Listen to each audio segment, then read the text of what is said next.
Сделаем Псалом 141. 131. Okay. Look at the title. What does it say? Нет, 100, я прошу прощения, 130. Посмотрите на название. Что ему говорит название? Песни восхождения. A Song of Ascents. So it's a mountain climbing song. Это песня для того, чтобы подниматься на гору. Песня альпиниста. Right? Да? Yeah. Правда. So 3 times a year, every Jewish man was commanded to go up to Jerusalem. 3 раза в году каждому мужчине еврею было повелено подниматься, восходить в Иерусалим. And so they would sing this song. И они на пути пели вот эту песню. Now notice how it describes David. И обратите внимание, как она описывает Давида. It's of David. And so Песня восхождения. here he is, he's the great king. And he starts out by being very humble. И он, Давид, великий царь, начинает псалом с того, что показывает великое смирение. I want you to think of King David saying these things. И я хочу, чтобы вы поразмыслили над царем Давидом, который поет эту песню. Представили себе царя Давида, который поет эту песню. Мы сегодня утром представляем. We tried to imagine this morning. Сейчас очень сложно представить. It's now, А Давид же не для by себя now it's hard to imagine. писал. Или как? Он же в Иерусалиме живет.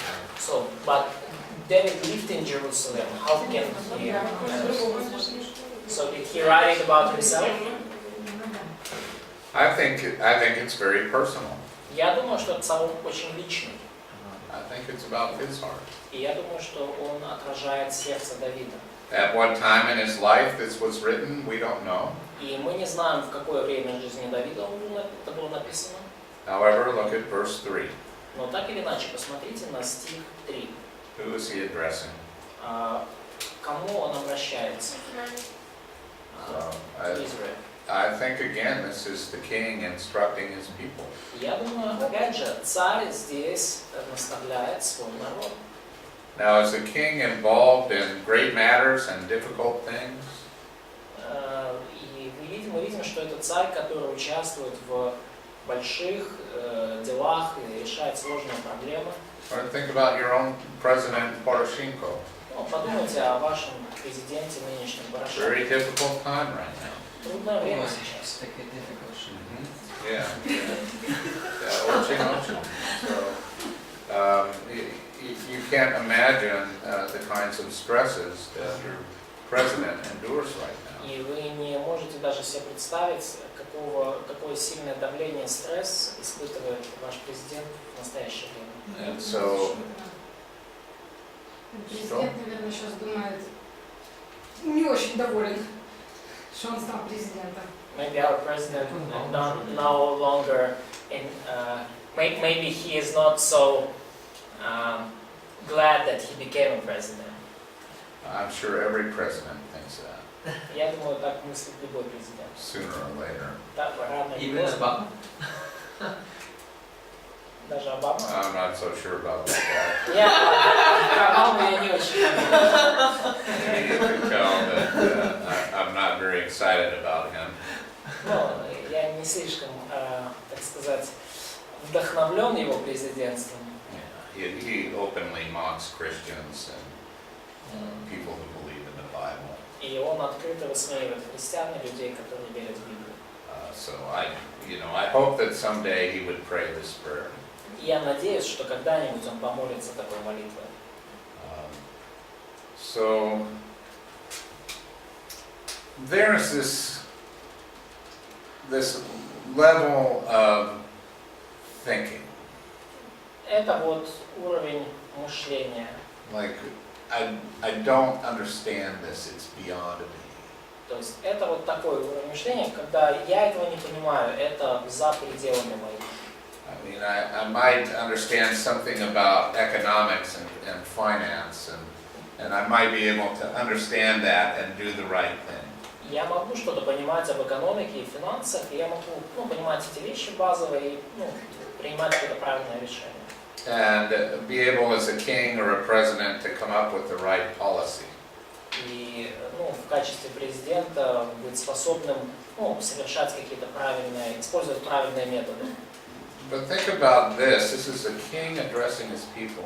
Но подумайте об этом. Вот это царь, который обращается к своему народу. And he says, honestly, there are things that are beyond me. И который честно говорит, вы знаете, вот есть вещи, которые выше меня. He's being very humble. И он показывает здесь настоящее смирение. So То есть, he talks about how he has composed and quieted his soul.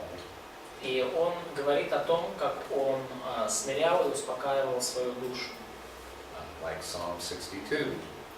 Как это говорится в Псалме 61. Yeah.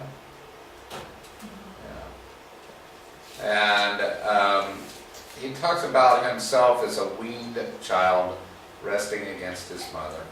И он говорит сам о себе, как о дитяти, отнятом от груди матери.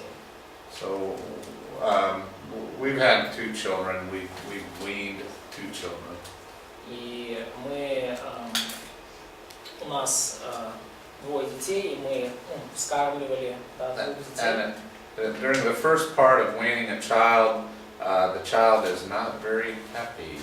И когда вы только отлучаете Lots дитя of crying. от матери, дитя не сильно этому довольно, и оно очень много плачет, много слез. But then after a while, you've trained him. Но через какое-то время вы их учите, уже их научаете, как жить. So he's talking about himself as being trained. И он говорит о самом себе, как о ком-то, кто был научен Богом. Научен. And he says that even though he's saying that he's grown up and he is at rest with the Heavenly Father.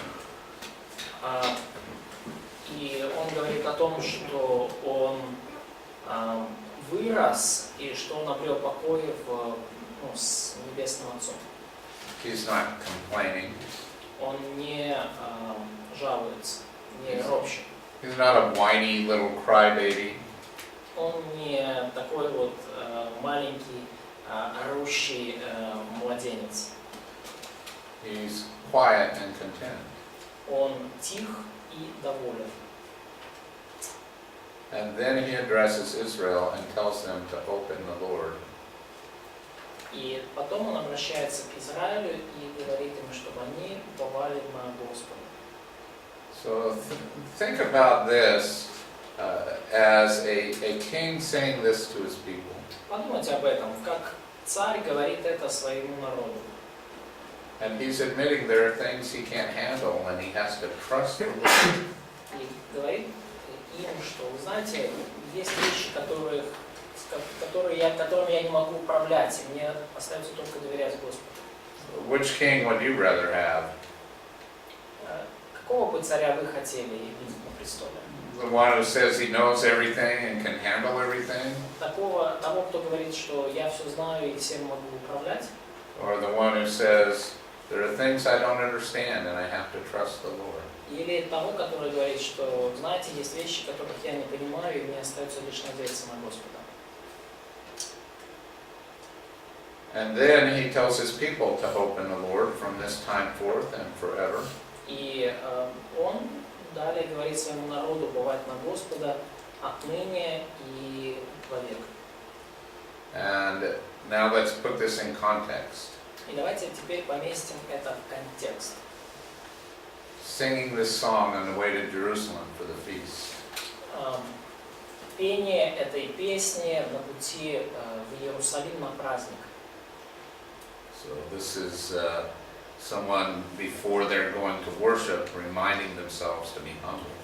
И это вот некто, кто идет на поклонение, он напоминает себе о важности того, чтобы быть смиренным. They're going to worship the Lord, not the king. И они идут поклоняться Богу, а не царю. And so this is just about being humble to the Lord И вот это, and letting Him handle the big things of life. и это псалом, по сути, о том, о важности смирения перед Богом и о важности того, чтобы дать Ему разбираться с серьезными вещами в жизни. Sometimes as a husband or father or pastor, I don't know it all. И порой я, как пастырь, как отец и как муж, я не знаю всего. And I just have to shrug my shoulders and say, I don't know. И мне остается иногда только пожать плечами и сказать, ну, я не знаю. And then trust the Lord И после этого надеяться на Господа. and commit it to Him. И отдать это Ему. So humility is this wonderful virtue. И смирение – это чудесно, замечательно, добродетель. Anyone who is in leadership. И для всех из вас, для любого, кто находится на руководящей должности, Any questions? есть ли вопросы? Go to Psalm 130. Oh wait, before we go anywhere, let's go to Philippians 4. Перед тем, как мы снова посмотрели Псалмы, давайте откроем Филиппийцам 4 главу. Verses 6 and 7. Стихи 6-7.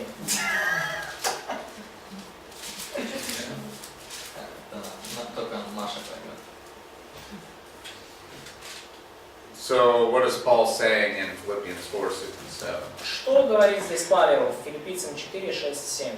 Не заботьтесь ни о чем, Be anxious for nothing. но всегда в молитве и прошении с благодарением открывайте свои желания пред Богом. But by prayer, Everything with prayer and thanksgiving, but by prayer make and your request supplication, be known to God. yes.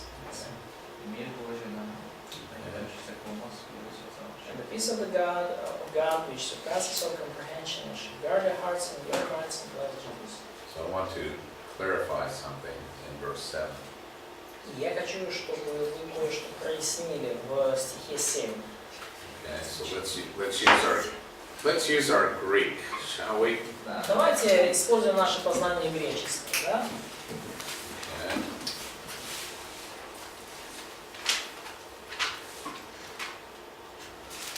Ta-da! Ah, there we go. See this word right here? Видите ли вот это вот Книги. слово здесь? This word hyperekusa. Перкус, гиперкус. Hyperekusa.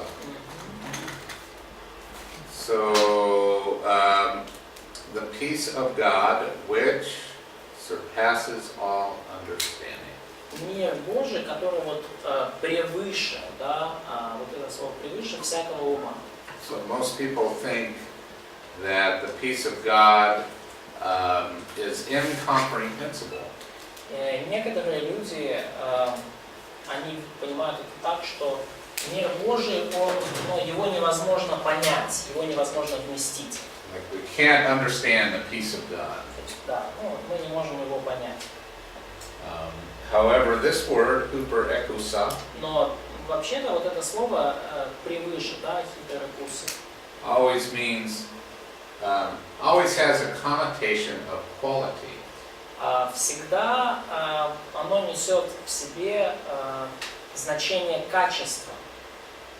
Okay, so if we translate this better than all understanding, И если бы мы перевели это как мир Божий, который лучше всякого понимания, then we have this word noon here, и мы видим здесь слово «нун», representing all human philosophy, ум, разум, интеллект, и оно представляет собой всю человеческую философию. so the peace of God is better than anything the world has to offer. И мир Божий это нечто намного больше и лучше, чем все, что может предложить нам этот мир. Better than any thought a human philosopher can give us. Лучше, чем любая мысль, которую нам может предложить земной философ. We have a peace better than what Buddha can give us. Мы можем иметь мир, который лучше, чем нам может дать Будда Or Confucius. или Конфуций. We have a funny expression in English because Confucius sounds like confuse us. Да, у нас есть такая игра слов, интересное выражение, потому что Конфуций, да, Confucius, оно созвучно с английской фразой confuse us, то есть сбивать нас с толку, смущать нас. So he's confused us. То есть вот он нас сбивает с толку. Конфуций нас сбивает с толку. But it's better than any human philosophy. The peace of God is better than any human philosophy. Но мир Божий лучше любой человеческой земной философии. And this guards our hearts and our minds in Christ Jesus. И он сохраняет, защищает и соблюдает сердца наши и наши мысли в Христе Иисусе. So you pray, И потому мы молимся, you put it in God's hands, и мы отдаем все в Божьи руки, and you have peace. и потому у нас есть мир. And it's better than anything the world can give you. И это лучше, чем все, что бы вам не предложил мир. Let's go to 1 Peter 5:7. И давайте откроем 1 Петра 5:7.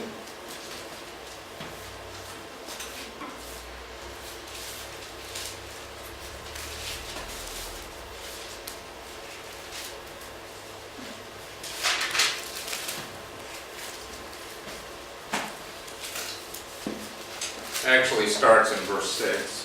Но начинается все даже в 6 стихе. How much Greek have you had? Some of you have had 1 year, some 2 years. Какая у вас подготовка по греческому? У кого-то 1 год, у кого-то 2, да? Who's in their second year? You two, Masha and Vitaly. Да, вы так. Have you had participles yet? У вас были там вот уже там причастия, да? Okay. Participles are hard. Сейчас? They're Первого курса не было. Первого курса не было, да. First class, да. okay. So here is the command И вот здесь есть in verse 6. в стихе 6 заповедь. Tapenoteta. А, Tapenoteta. Смиритесь, да? Humble yourselves. Смирите себя. Так. This Да. is the Смирить, command. то, что вот смиритесь, переводится, это заповедь. It's a command. Do this. Вот. Заповедь, повеление. Смиритесь, делайте. Is it perfect? Да? Aorist, I believe. Да, аист. Aorist, imperative. Do it right now. Сделайте это прямо сейчас. Start right now. Повеление во времени императив. Смиритесь прямо сейчас. Начинайте сейчас. So humble yourselves under the mighty hand of God, Смиритесь под крепкую руку Божию, that He might exalt you at the right time. да вознесет вас в свое время. Now down here we have a participle. И здесь у нас есть уже, ниже идет причастие. It'd be ripsanctes.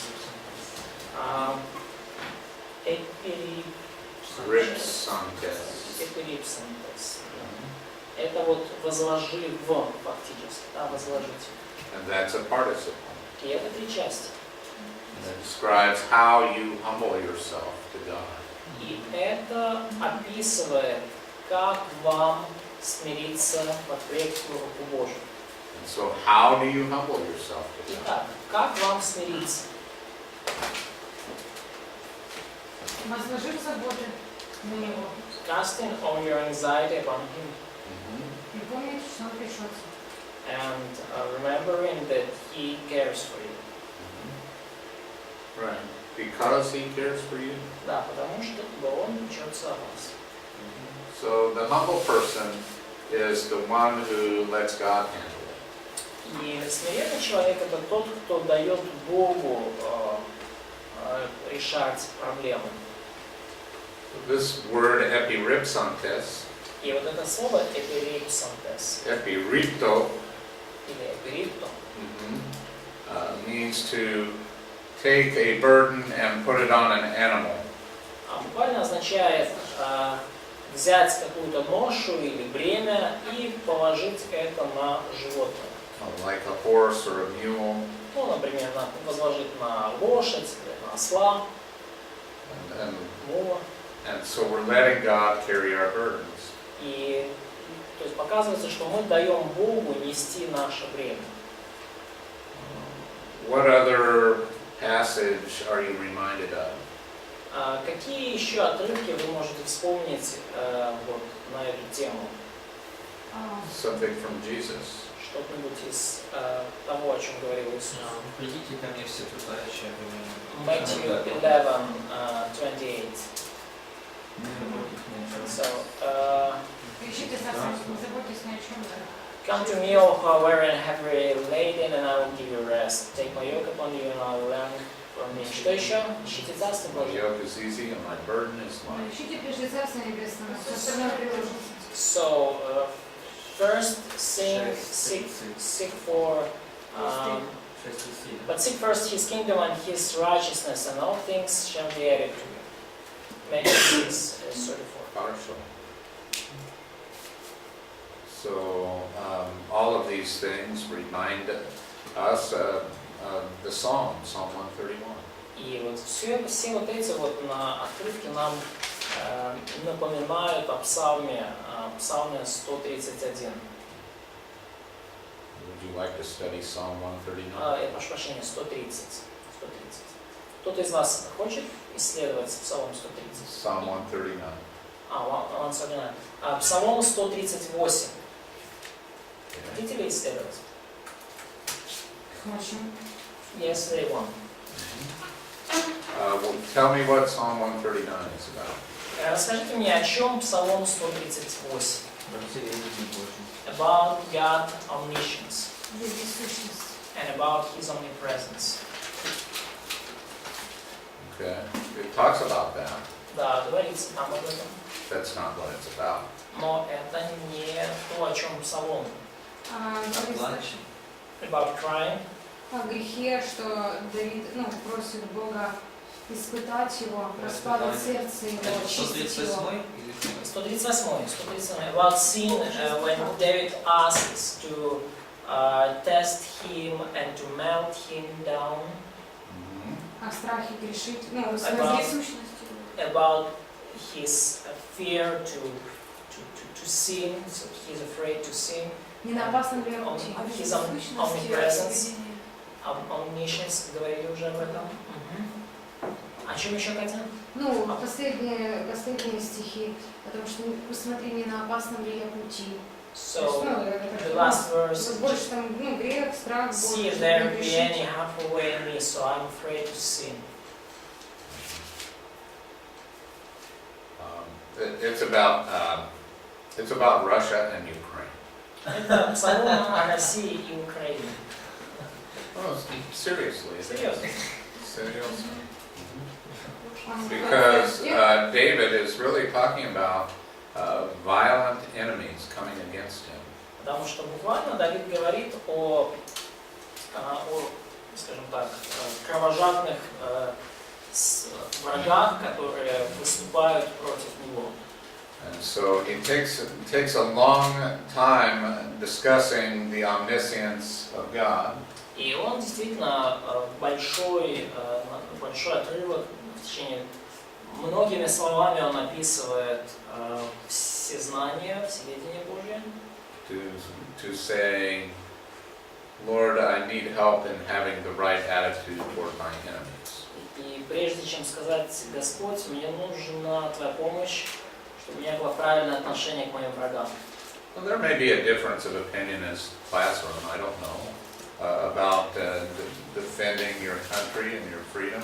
И, возможно, в вашем классе есть разные точки зрения по поводу того, ну, как защищать свою страну и свою свободу. I served in the army, so I have certain convictions about. И я служил в армии, у меня есть на этот счет определенные убеждения. I know many ways to kill a human being. И я знаю много способов, с помощью которых вы можете убить человеческое существо. I do many creative ways to do that. Я знаю много очень творческих, креативных способов это сделать. Можно сказать о своих убеждениях? Can you share your convictions? If you want to know, I think that Ну, если вы хотите it's знать. proper to defend your freedom and your country. И если вы хотите знать, то я считаю, что это абсолютно нормально и позволительно защищать свободу своей страны. So I think that this is a proper thing to do, but the best thing you can do, of course, is to be a good Christian. Но, конечно, лучше это, то есть это вполне позволительно и нормально. Лучшее, что вы можете сделать, это быть хорошим христианином. To help your fellow Ukrainians know Christ. И помочь вашим людям, которые живут в Украине, другим украинцам познать Христа. Isn't this country in a spiritual crisis too? Потому что не является ли кризис также и духовным сейчас в Украине? Yeah. My country is too. В моей стране также духовный кризис Yeah. сейчас. There are many things I'm not proud of in my country. И есть очень много вещей, происходящих в моей стране, которыми я отнюдь не горжусь. Yeah, we're not so different. Мы не так сильно отличаемся. But God's law talks about the importance of property. Но Божий закон много говорит о важности собственности. When Russia seized Crimea, all the store owners left with all their goods. И когда Россия отжала Крым, и, получается, все те, кто владели там магазинами и собственностью, они вынуждены были бежать, то ничего там хорошего нет. They knew that all their property would be seized from them. И потому что они знали, что все, эти люди знали, что вся их собственность будет отнята у них. This isn't right, is it? Это не есть добро, правда? To seize someone's land from them, that's not right. То есть отбирать у кого-то землю, ничего там нету хорошего. I don't think that Russians are very kind to the countries that they conquered. И я не думаю, что русские так уж добры к тем странам, которые они завоевали. Right? They don't have a very good history of that, do they? У них не такая уж хорошая история, не такое уж хорошее прошлое в этом отношении. I don't think they'll be very kind to Ukraine. И я не думаю, что они будут слишком добры с украинцами. So I think it's a good thing to defend your country. И я думаю, что это очень вполне нормально и нужно защищать свою страну. That's just a general principle from God's Word. He ordains that countries exist. И это общий принцип из Божьего Слова, и Он повелел, Он так сделал, что существуют различные страны. They exist to protect freedom and property and life. И эти страны, государства существуют, чтобы защищать свободу и собственность и жизнь. What do you think? Что вы думаете? It's very difficult, right? Трудно вопрос, да? There's a lot of people in eastern Ukraine that are from Russian background.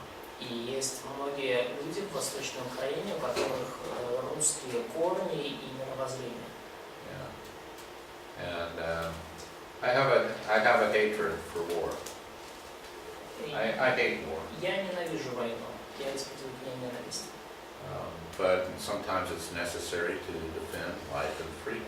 Но иногда это совершенно необходимо, иногда совершенно необходимо защищать жизнь и свободу.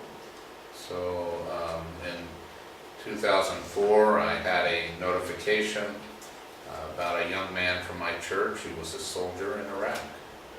И в 2004 году я получил сообщение об одном молодом человеке, который был членом нашей церкви и служил солдатом в Ираке. And he had died in Baghdad. Baghdad. И он погиб в Багдаде.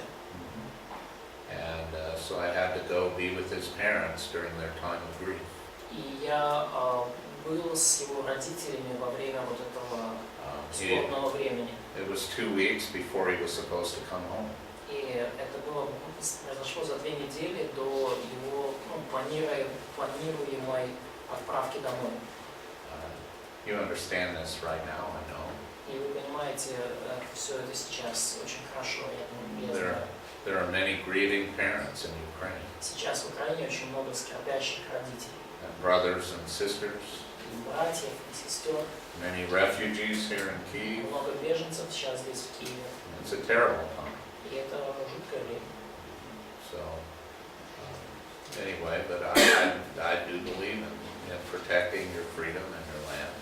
Но так или иначе, я верю в необходимость защищать свою страну и свою землю.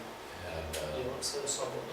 I think some of the best things you can do is to make Ukraine a country worthy of that. И я думаю, что лучшее, что вы можете сделать, это сделать Украину страной достойной такой защиты. So do you believe that your current politicians are getting rid of corruption? То есть, верите ли вы, что ваши текущие политики, текущее правительство избавились таки от коррупции? What do you think? Because I don't know. 100% нет. No. 100% no. 100% no. Is it not going to happen? То есть, будет ли это происходить дальше? Будет коррупция, будет It's not going to happen. Yeah, nobody believes that the corruption will go away. Да, то есть, никто не верит, что на самом деле, что коррупция прямо так возьмет и будет. So that's difficult because И это трудно. there's so much corruption, right? Трудно, когда столько коррупции. My country is no exception to this. А моя страна в этом плане не исключение. It's horrible in my country too. И в моей стране ситуация такая же, так тоже отвратительная. But I think I would defend my land. Но я думаю, что я все равно буду защищать мою страну. It's a difficult question. Это трудный вопрос. It's a matter of conscience. И это вопрос уже совести. Можно вопрос? Вот американские солдаты едут в Ирак. Зачем? Это же вообще другой материк. So the question, when American soldiers are going to Iraq, so why do they do this? And there's another part of the world, in fact. I know. Yeah, we weren't defending our land. We were invading Iraq. Да, мы не защищали свою страну, мы вторглись в Ирак. Because many had a belief that in Iraq they were training terrorists. Потому что многие верили, что в Ираке они тренировали террористов. And making chemical and biological weapons there. И изготавливали там химическое и биологическое оружие. That would be used in the United States. Которое могло быть использовано в Соединенных Штатах. And so that was the justification for the invasion of that country. И это было оправданием для вторжения в страну. There has been no lasting good in Iraq because of that invasion. We got rid of one evil man in Saddam Hussein. Ну, то есть мы не принесли особо много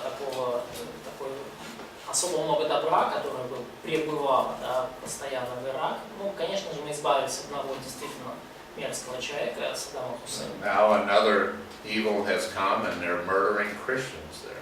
Но пришли другие злые люди, и сейчас они там убивают христиан. So it's very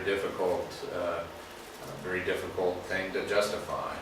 И на самом деле это достаточно трудная вещь, чтобы ее оправдывать.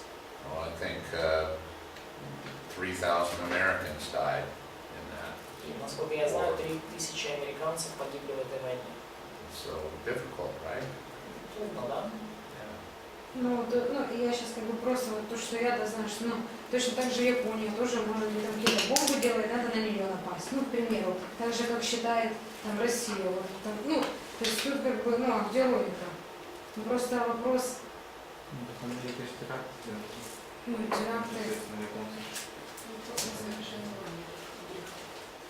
So, Ну, не знаю, ну, можно, в принципе, не спрашивать. ты хочешь, чтобы я это переводил? Не, ну, да, окей. Да или нет? Маша? Ну, да, ну тогда вопрос, ну, вы бы, то есть нормально, если христианин поедет в Ирак воевать? So, I think is it okay for Christian to join the war in Iraq, to his military man, as a soldier? Well, the real person to ask that is Pastor David Roseland. И лучший человек, чтобы спросить об этом, это пастор Дэвид Роузленд. I don't know if any of you have met him. It's probably been 2 or 3 years since he taught here. Я не знаю, видели ли вы его, он здесь был последний раз 2 или 3 года назад. But he was part of that invasion. He was Но он a участвовал в soldier. этой войне, он был солдатом там. So he'd be a good guy to ask Я that. думаю, лучше вам спросить его. And you know, the parents of this young man from our church who died, I don't know if they think it was worth it to lose their son. И вот родители того сына, того молодого человека, который погиб на войне в Ираке, я не думаю, я не уверен, что они считают, что смерть их сына стоила того. So, you know, it's hard, right? Это трудно. Who knows someone who's out east fighting right now? Do you know people? Yeah, you're soldiers, Ukrainian У soldiers. кого из вас есть знакомые солдаты, которые прямо сейчас воюют? Yep. Yeah, it's hard. Это трудно. They're risking their lives. Они рискуют своей жизнью. So,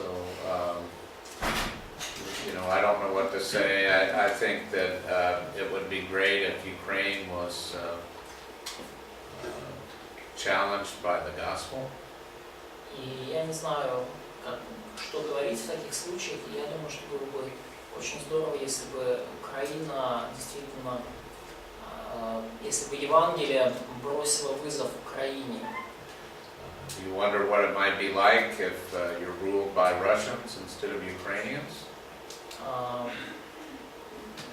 Вы можете себе представить, что бы было, если вами руководили русские, а не украинцы? Would it be different? About the same? What would it be like? Было ли бы это тем же, так же самое, или бы чем-то отличалось? Worse? Хуже? Worse. Duh. Oh yeah. I imagine it would be worse. Я могу себе представить, что, скорее всего, было бы намного хуже всего. It would be like it's in Belarus right now, maybe. Было бы примерно так же, как в Беларуси сейчас. На основании того, что сейчас в Украине есть как такое мнение, как бы, что мы граждане небес, и не наше дело вообще война, и не наше дело как бы, политика. So there is an opinion in Ukrainian churches, it's kind of attitude to actual events, that we are citizens of heaven.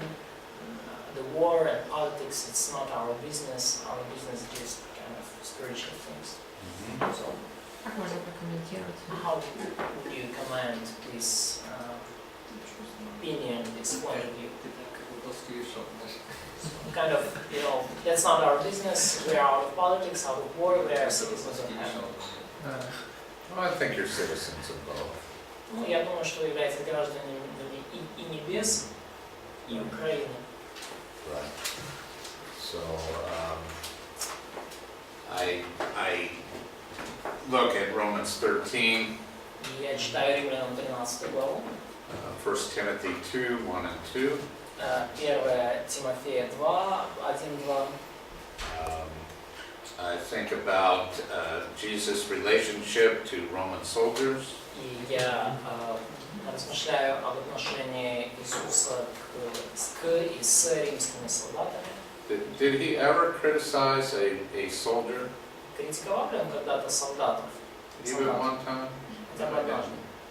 Did he tell them to lay down their arms? Говорил ли Иисус солдатам, чтобы они сложили свое оружие? I think about that incident in Jerusalem with Paul where he was about to be killed and the Roman soldiers intervened. И И я вспоминаю этот эпизод в Иерусалиме, когда евреи чуть не убили Павла и вмешались римские солдаты. Did Paul ever give up his Roman citizenship?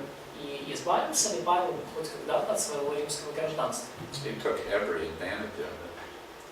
Advantage. Да, и он пользовался по максимуму преимуществами. He was both.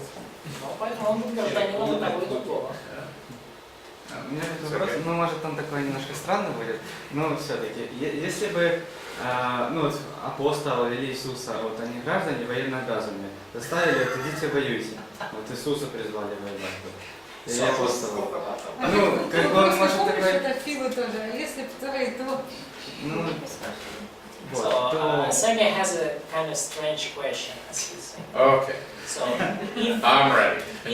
apostles or Jesus could be this, citizens of our time, so, and they are, as citizens of Israel or Ukraine, they has to, join the war in some cases during the big war.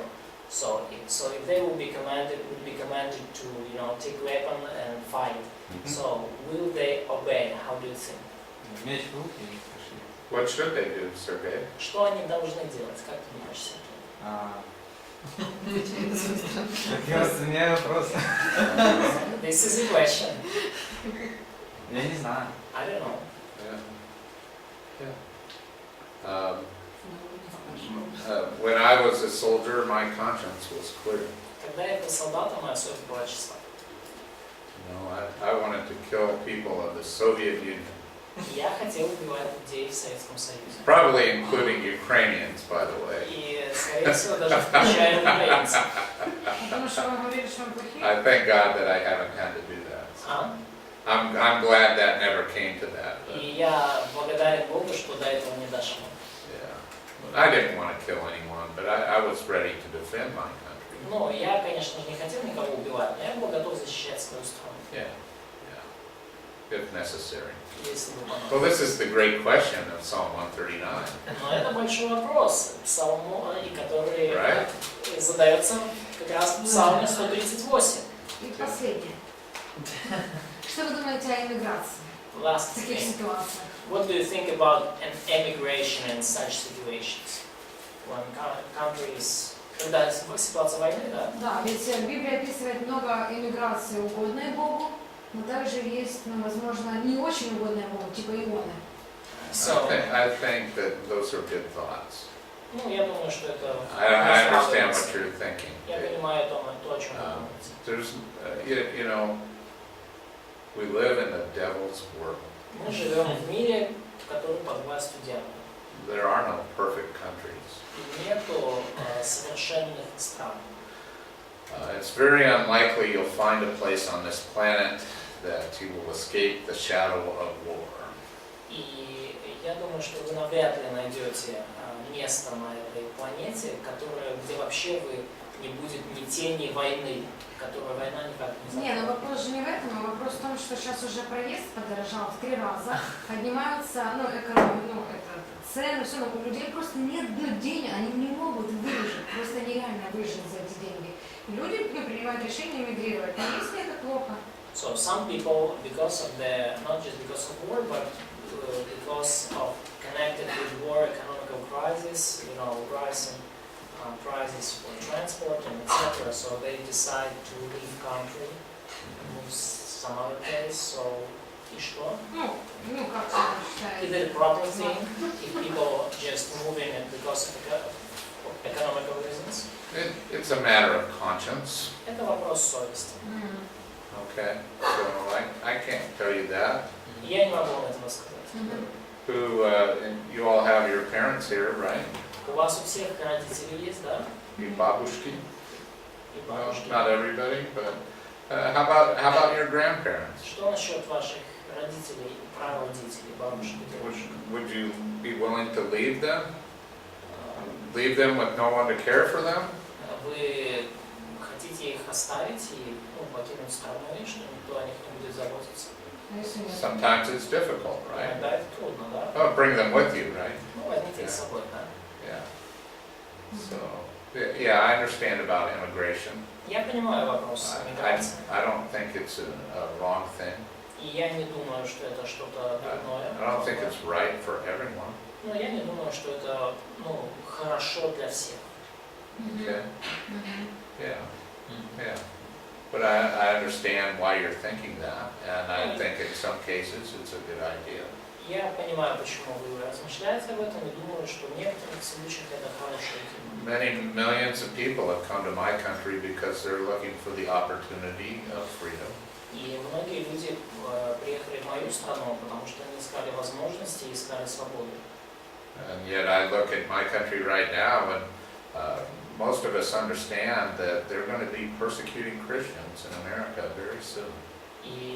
Но я смотрю на свою страну и на людей, которые не понимают, что вскоре они будут гонимыми христианами. Это случится буквально очень-очень скоро. Yeah. So I'm not so sure America is a great place to immigrate to either.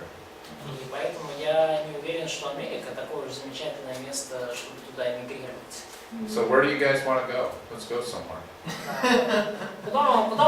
Куда вы хотите, ребята, ехать? Езжайте куда-нибудь. There's a Russian kind of short saying that place when we are not, where we are not. Well, and many times that's true, right? Да, и во многих случаях это правда. Yeah. So Mars. Let's go to Mars. Давайте на Марс полетим. Start over. Там воды нет. There's no water. Yes, sir. Ну, получается, как бы Россия наш враг сейчас. So it seems like Russia is our enemy now. Враг моему народу, скажу, нет. И написано «любите своих врагов». Как сегодня я должна являть эту любовь в этой стране? И второй вопрос, должна ли я на своем уровне проводить какие-то действия в плане там, против России, в плане покупать их товары, публиковать там статьи, там Россия враг, там, насколько это правильно? So it seems like Russia is our enemy now. So first question is how should I, as Christian, love our enemies? It's written as it's commanded by Jesus. So how it's going to look like? And second, what should I do practically in my level? So should I, stop buying Russian goods, or to maybe repost or publish some articles against Russian invasion, etc. So what should I do as a regular citizen? So my father fought in World War II А мой отец воевал во Второй мировой войне. against the Japanese. Он воевал против немцев. Против японцев, прошу прощения. His best friend was killed by a Japanese soldier. И его лучший друг был убит японским солдатом. And so he never bought anything from Japan ever again. И он никогда не покупал ничего японского. He's alive right now, and he will not buy anything Japanese. И он до сих пор жив, и он никогда не купит ничего японского. So I understand why he is that way. One moment. И я понимаю, почему он так. Psalm 139 answers your question. И Псалом 138 отвечает на ваш вопрос. 138 псалмочка. Look at Psalm 139, verse 21. Откройте, пожалуйста, 138 Псалом, стих 21. And verse 22. И стих 22. I hate them with a perfect hatred. Полной ненавистью ненавижу их. Is he right or is he wrong? Что, правда ли это или нет? Правда. Но прав, но Христос учит по-другому. So, but Jesus' teaching seems like different. Love your enemies? Yes. So can you hate and love your enemies at the same time? Можете ли вы любить ваших врагов и ненавидеть их в одно и то же время? Да. Let's have a big argument and become enemies of each other. Давайте поспорим об этом и станем друг другу That's what врагами. we'll do. Вот чем мы And займемся. then we can really apply the scriptures that И way. тогда мы сможем по-настоящему применить Писание к жизни. So I think after lunch, we will discuss this in Psalm 139. Сергей! И я думаю, что после обеда мы обсудим этот вопрос согласно 137 псалму. Да, Сергей? Чуть-чуть. Вот просто мне именно, как мне отвечать, в общем, меня тоже вот по этому поводу, меня прямо обвинили, что я косвенно как человек-убийца, в том, что я... да, в плане вот этих русских товаров, я говорю, что это не принципиальное дело. Вот. И меня обвинили в том, что я как бы финансирую, получается, если я допускаю. И поэтому, да, как бы я вот не люблю братьев, то есть что я не по любви поступаю. So, he was accused because he is buying actually Russian goods. К украинцам. And he was accused by Ukrainians that he supports the aggressive part of conflict, the counter-aggressor. И вопрос не в том, правильно или неправильно, а как что мне ответить? The question is not am I right or wrong, so how should I respond to such accusations? Well, I don't know what to say to that. Я не знаю, что сказать.